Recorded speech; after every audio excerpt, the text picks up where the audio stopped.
पाहिजे, पैसे खाणारे आम्हाला दुसरा बिल्डर नाही नको. पाहिजे. आम्हाला तो गणेश बिल्डर नाही पाहिजे, भाडं वगैरे आम्हाला व्यवस्थित भेटतं सगळं. सरकार तो धुरी नाही पाहिजे. ते बिल्डरच्याकडनं पैसे खाऊन ते पुढे येत आहेत. तुम्ही आमच्याकडे या, तुम्ही आमच्याकडे या, पैसे घेतात. याच्याकडे घर हिचं घर विकून पैसे बोल. कारुण्य Mahatma Jyotiba Phule cooperative society SRA नियोजित RC मार्ट फाईन आर्ट्स हॉलच्या पाठीमागे आमची वस्ती आहे, जिकडे आम्ही साधारण 80 लोक 80 घरं जे आहेत तिकडे उपस्थित आहेत. आणि आमचं जे कारुण्य महात्मा फुले जे सोसायटी आहे ते SRA डेव्हलपमेंटसाठी प्रकल्पासाठी आमचं म्हणजे कामं चालू आहेत.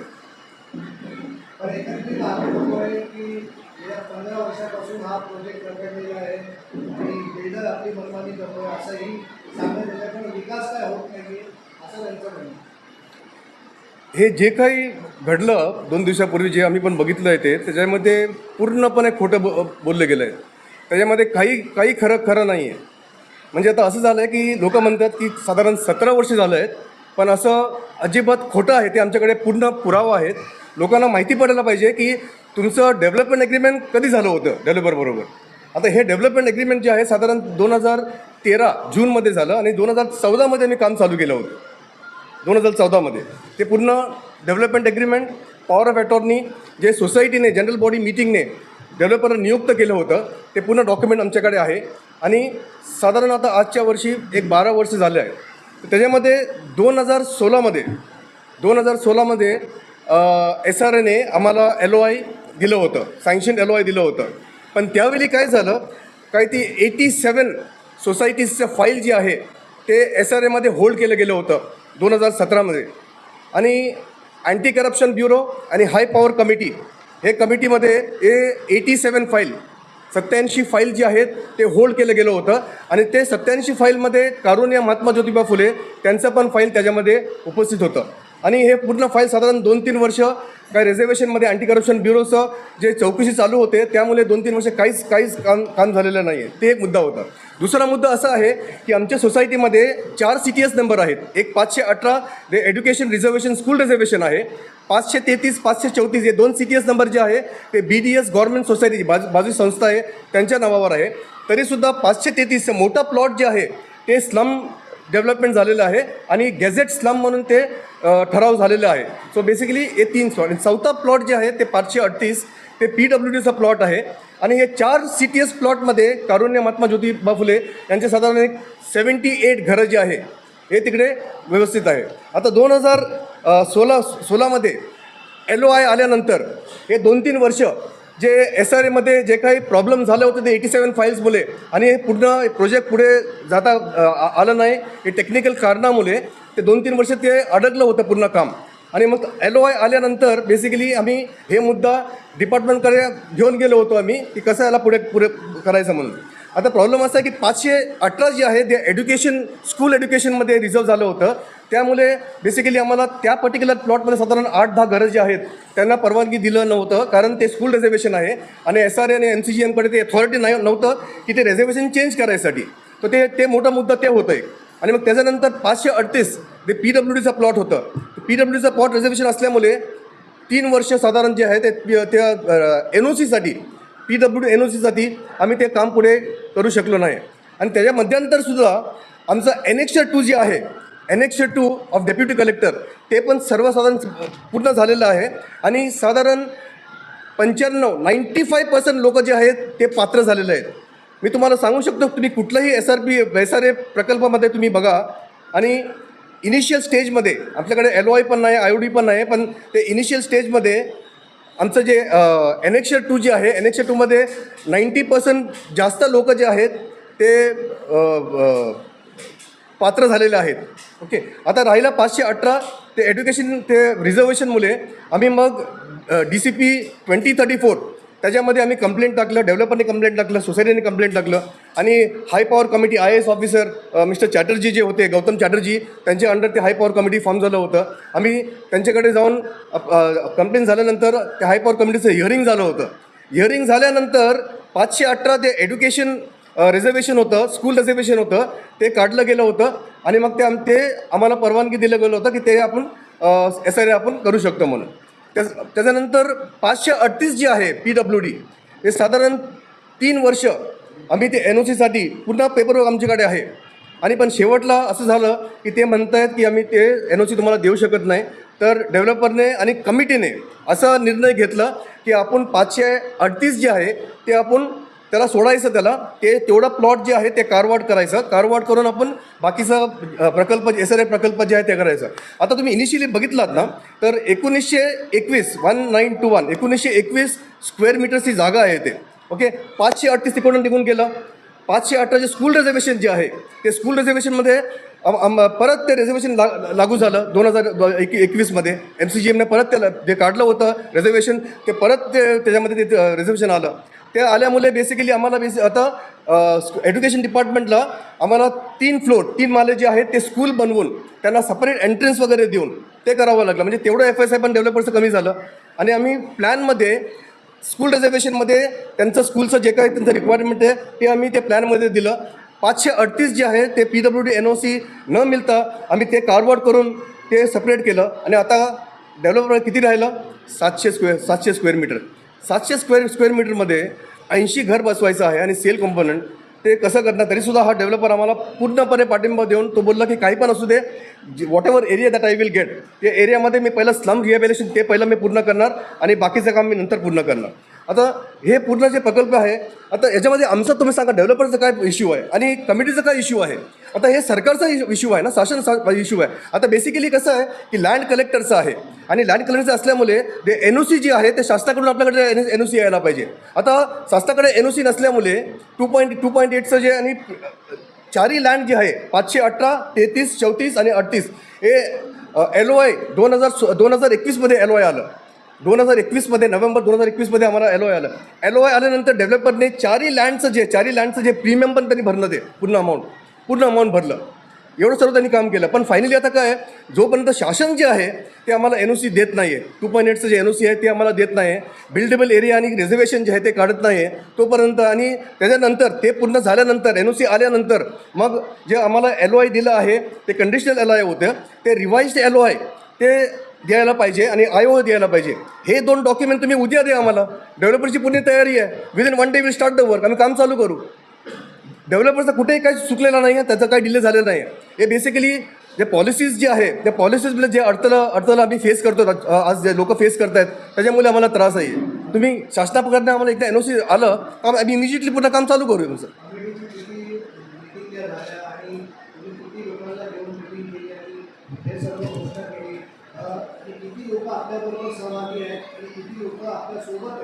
सर, हे माझं डायरी आहे ना, तुम्ही माईक ठेवलं आहेत ना, हे डायरी म्हणजे 2017 पासून 2026 याच्यामध्ये पूर्ण मिनिट्स ऑफ मीटिंग आहे साहेब. मी तुम्हाला एव्हिडन्स देतो. आणि हे लोक जे विरोध करतायत ना ते सर्व साईन केलेलं आहे त्याच्यामध्ये. एव्हरी मंथ मी चीफ प्रमोटर असल्यामुळे एव्हरी मंथ आमचं मीटिंग होतो. तुम्ही चेक करू शकता. हे मीटिंग याच्यामध्ये त्यांचं सिग्नेचर आहे. आणि आम्ही डेव्हलपरला पण इन्व्हॉल्व करतो. तो पण आमच्या मीटिंगमध्ये येतो. तो पण रजिस्टर सोसायटीचा आहे, पण तो पण सही करतो sir. Every month there is a meeting going on. आणि आता सध्या जे आहे साधारण 90% लोक जे आमच्याबरोबर आहे सर, 90% लोक जे आमच्याबरोबर आहे. हां,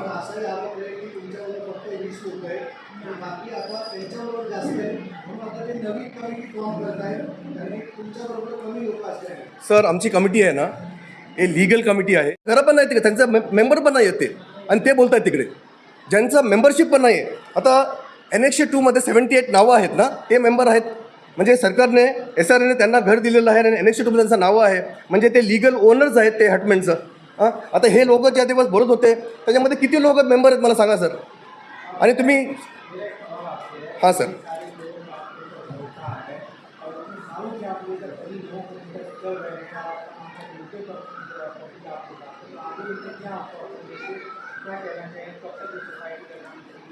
सर जैसे मैंने आपको पहले भी कहा सर, जो लिमिटेशंस है ना, डेवलपर का रोल जो है वो कर रहा है, और उसके बारे में हमको किसको भी तकलीफ नहीं. यहाँ पर लोग बैठे हैं सब सर, 4 साल से लोग बाहर, अभी लोग बोलते हैं कि वहाँ का जो घर का कंडीशन ख़राब है. डेवलपर ने 4 साल पहले बोला था कि अगर आपका घर का ये प्रॉब्लम्स है, अगर आपको लगता है कि आपका घर धोखादायक है, अगर आपको आपके प्रॉपर्टी और लाइफ के लिए कुछ सुरक्षा नहीं है, तो आप इमीडिएटली घर खाली कर सकते हो. मैं उसी दिन से रेंट चालू करूँगा. अभी यहाँ पर लोग जो बैठे हैं ना सर, इन लोग 5 साल से रेंट दे रहे हैं और 1 महीना भी डिफॉल्ट नहीं होगा सर इनको. जो लोग हैं यहाँ पर हम आप इनको पूछ सकते हो, 5 साल से भाड़ा दे रहा है, अभी जिसको नहीं जाना है छोड़ के तो हमको उसको घर से खींच तो नहीं सकते ना सर। लेकिन आपकी तुमच्या कमिटीमध्ये अधिकार नाही आहे, उपाध्यक्ष नाही आहे, असं एकंदरीत सांगण्यात येतंय. मग हे फक्त अध्यक्ष जो आहे तो सही करतो आणि तोच निर्णय घेतो. सर एक मिनिट नाही, आता हे तुम्हाला मिनिट्स बुक आहे ना सर, हे सरकारचं आहे ना, हे सरकारचं आहे. इलेक्शन झालं आमचं, हे इलेक्शन झालं ओके. आता याच्यामध्ये कसं आहे, आता हे नावं बघा सर, हे प्रवर्तकाचं नावं आहे, एक मुख्य प्रवर्तक आणि बाकी 10 जे आहे ते इतर प्रवर्तक. आता मी चीफ आहे, मला इलेक्ट केलं आहे, जनरल बॉडी मला 100% युनॉनिमस मला इलेक्ट केलं आहे. आता याच्यामध्ये पोस्टिंग नाही आहे ना, कसं आहे माहिती मला सांगतो मी. आता SRS प्रकल्पामध्ये स्टार्टिंग एक प्रमोटर चीफ प्रमोटर असतो आणि बाकी इतर प्रमोटर असतात. हे लिस्ट आहे, हे सरकारचं आहे. हे फर्स्ट क्लास ऑफिसर जे आहे धनराज पिल्ला आहे, यांचं पुन्हा डॉक्युमेंटेशन, यांचं सिग्नेचर असं याच्यावरती, हे बघा साईन आहे. आता हा काय म्हणतो बघा, तुम्हाला सांगतो मी. संस्थेच्या प्रस्तावावर सह्या करण्यासाठी फक्त मुख्य प्रवर्तक यांना अधिकार देणे सर, हे बघा इकडे लिहिलेलं आहे. आणि हे प्रकार जे आहे हे ठराव कोणी मांडला, ठराव नंबर 4, ठराव करण्यात येतो नियोजित संस्थेच्या नोंदणी प्रस्तावावर सह्या करण्यासाठी मुख्य प्रवर्तक श्री जोसेफ एफ सोरेस यांचे नावास सर्वानुमतेने मंजुरी देण्यात येऊन ठराव सर्वानुमतेने मंजूर करण्यात आला. सूचक श्री रमाकांत कोंडू पवार, अनुमोदक श्री रामचंद्र शंकर वाणी, ते आहेत सर इकडे. तर आता कम्युनिकेशन जे आहे ना ते सरकारने SRSचा रूल्स आहे की चीफ प्रमोटरला करायला पाहिजे. आता राहिला विषय सर प्रेसिडेंट, सेक्रेटरी, ट्रेझरर, हे कधी होतं आहे, एकदा संस्था रजिस्टर झाल्यानंतर मग ते होतं ना सर. ते एकदा संस्था रजिस्टर झालं नंतर मग ते पुन्हा ऑफिसमध्ये येतं. आता नाही, आता सध्या हे लोक काम करतात, कार्यकर्ता कोण आहे, मुख्य प्रवर्तक आणि हे प्रवर्तक. आपण एकंदरीत 13 रोजी नोटीस देण्यात आलेली बिल्डरला, त्याबाबत आपलं काय म्हणणं? का देण्यात आली? सर जेव्हा हिअरिंग होती ना 24ला हिअरिंग जेव्हा होती आम्हाला माहीत नव्हते. आणि जेव्हा आम्ही तिकडे पोचलो, डेव्हलपर होता, मी होतो आणि हे बाकीचे जे ऑपोजिशन मेंबर होते ते सर्व तिकडे होते, पोचले होते. त्यावेळी एम वेस्ट वॉर्डमध्ये जेवढं पण SRS प्रकल्प चालू आहे त्यांचं जे काही अडथळा आहे, प्रॉब्लेम्स आहे, तर तुम्हाला ते बेसिकली त्या हिअरिंगमध्ये तुम्ही येऊन बोलू शकता. ते आमच्या कारुण्या महात्मा ज्योतिबा फुले याच्या व्यतिरिक्त साधारण 4-5 अजून सोसायटी आले होते सर. आणि आम्ही 3ऱ्या नंबरवर होतो, वी वर ऑन नंबर 3. 3ऱ्या नंबरवर आम्हाला कॉल केलं गेलं होतं. तेव्हा आमच्या शीटमध्ये ना सर ते 2.8चं NOC हा मुद्दा होता, 2.8चा NOCचा मुद्दा होता. हे 13-2 कुठून आलं ना सर आम्हाला पण माहीत नाही काय. तर जे आरोप तुमच्यावर जे लावण्यात आले, जे लोकांचं असं म्हणणं आहे हां की विलंब होतोय प्रोजेक्टला, की तो बिल्डर आम्हाला नको हे बरखास्त करायचा आणि नवीन सोसायटी फॉर्म करायची, असं त्यांचं म्हणणं आहे. मग त्यांच्याकडे निरोप यायला आणि जे बोलत आहेत ते तथ्य आहे. ते जे बोलत आहेत ना सर ते पूर्ण खोटं आहे. मी कोणाचं नाव घेऊ शकत नाही. त्या लोकांनी माझं नाव घेतलं आहे सर. आणि काय आता मीडियामध्ये बेसिकली कोणाचं नाव घेणं पण ते जे काय, आणि माझ्या विरुद्ध जे काय नाव घेतलं आहे ना तर ते मी नंतर हँडल करणार. ते डिफॉर्मेशन काय आहे माझ्या विरुद्ध होणार, मी नंतर हँडल करणार. पण तुम्हाला मी एक तुम्हाला मी सांगतो सर की बेसिकली जे काम जे होतं आहे ना ते 12 वर्षामध्ये जे काही डेव्हलपरने काम केलं आहे ते डिले जे झालं आहे ते 3-4-5-6 वर्षामध्ये व्हायला पाहिजे. पण बेसिकली गव्हर्नमेंटचं पॉलिसीज आहे त्याच्यामध्ये, बाकी अजून काय पेपर वर्क आहे सर, तुम्हाला माहिती आहे सर कसं आहे ते. आणि आता सध्या फक्त NOCसाठी थांबलं गेलं आहे. तुम्ही आम्हाला NOC द्या ना सर, रिवाइज्ड LOA आम्हाला द्या तुम्ही आणि IOA आम्हाला द्या. आम्ही विदिन 24 आवर्स आम्ही काम चालू करू सर. विचारा ना सर, विचारा, सर्वांना विचारा.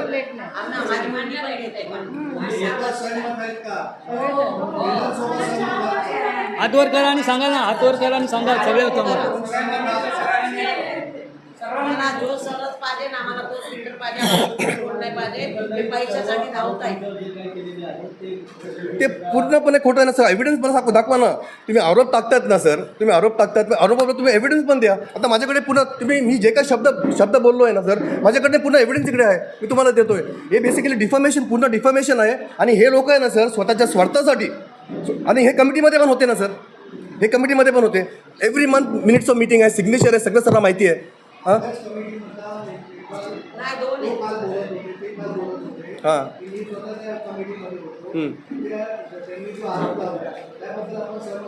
सर मला एक तुम्ही सांगा, जेव्हा डेव्हलपरने सांगितलं की ज्या लोकांचा घरं धोकादायक आहे तुम्ही निघू शकता.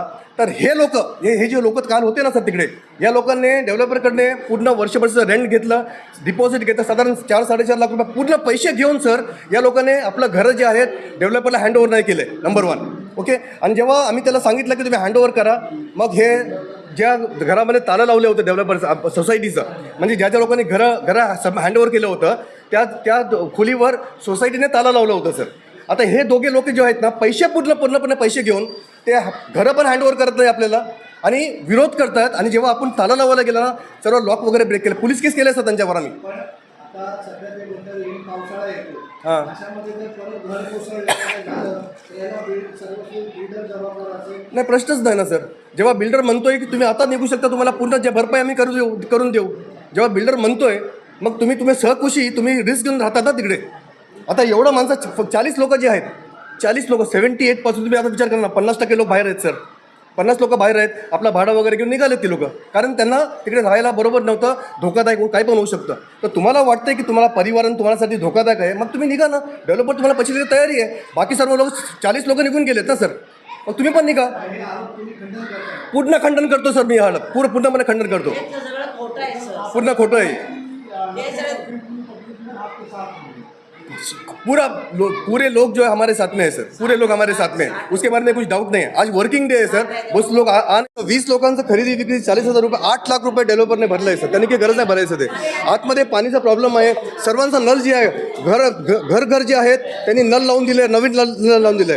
मीटर जे आहे ते खराब झालं होतं पूर्ण, सर्वांचं मीटर नवीन करून घेतलं आहे त्यांनी. कोविडच्या वेळी कोण विचारत नव्हतं आम्हाला.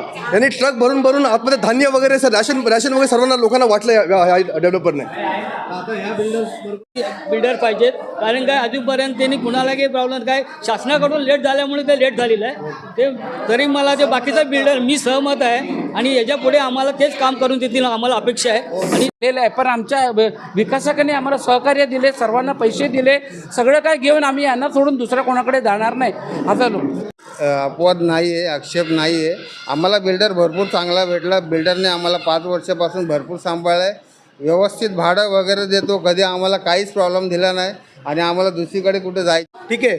बिल्डर आणि आम्ही लय दिवसापासून म्हणजे लय वर्षापासून त्यांना म्हणत होतो की तुम्ही घर थोडंफार रिपेरिंग करा, पण आता ते लोक बिल्डरचंच म्हणजे एक हे असतं ना की भरोश्यावरती बसले की आम्हाला बिल्डर पैसे देणार मग आम्ही घर बांधणार, असं नसतो. माझं पण सांगितलं तर बांधण्याचा प्रश्न नाही. हां, प्रश्नच नाही आहेत. पण कसं माहिती आहे का, जर आपल्याकडे थोडंफार म्हणजे असं आहे की रिपेरिंग केलं पाहिजे.